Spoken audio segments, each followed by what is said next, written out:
Avant de commencer, il faut brancher la machine environ 20 minutes avant l'extraction du premier café. Ensuite, vérifiez que le réservoir d'eau est suffisamment rempli. S'il n'y a pas assez d'eau, mettre de l'eau filtrée à l'aide de la cruche Brita. Vérifiez que les interrupteurs sont dans la bonne position. Interrupteur du haut allumé, interrupteur du centre allumé. Ensuite, préchauffez la tasse.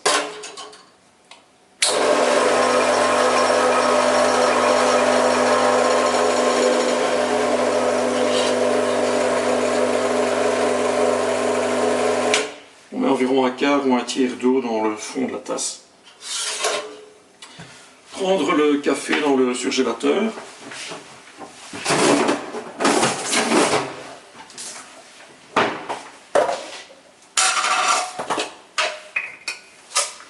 Et on prend 7 grammes de café, ce qui correspond à peu près à une cuillère remplie à ras.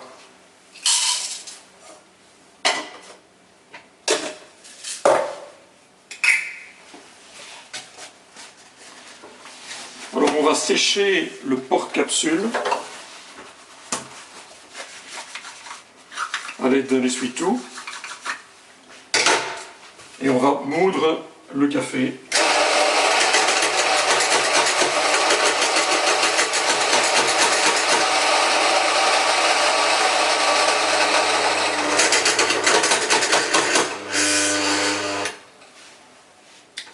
On agite le porte-capsule pendant la chute du café de façon à éviter toutes les poches et avoir une bonne répartition du café dans le porte-capsule.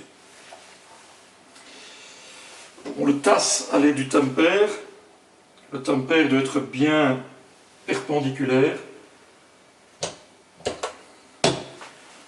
Ensuite, on ramène les restes de café au centre en tapotant et on redonne un coup de tamper. Le café à ce moment-là est vraiment bien tassé.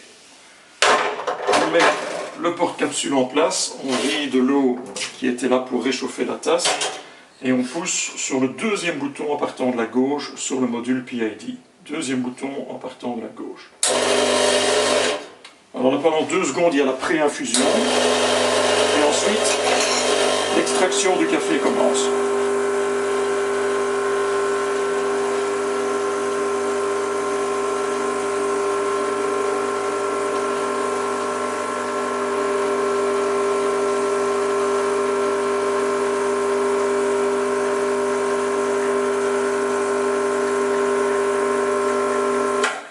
Alors l'extraction s'arrête automatiquement après 25 secondes et on a là exactement la quantité de café nécessaire pour un espresso.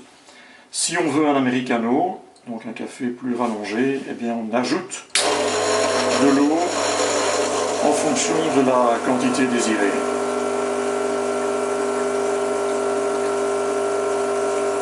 Quand la quantité est atteinte, on coupe l'eau.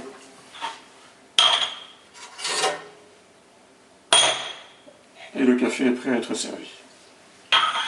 Alors, il reste à retirer la galette de café et à rincer le porte-capsule. Alors on rince également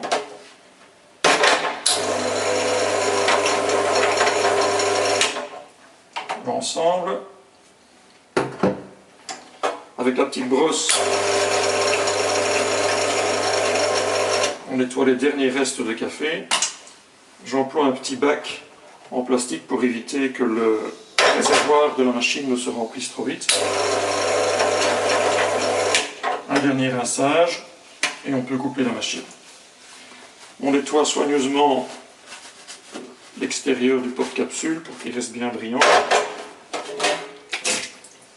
On vide l'eau qui s'est accumulée dans le bac de la machine et on essuie soigneusement tous les chromes pour que tout reste bien brillant et présentable.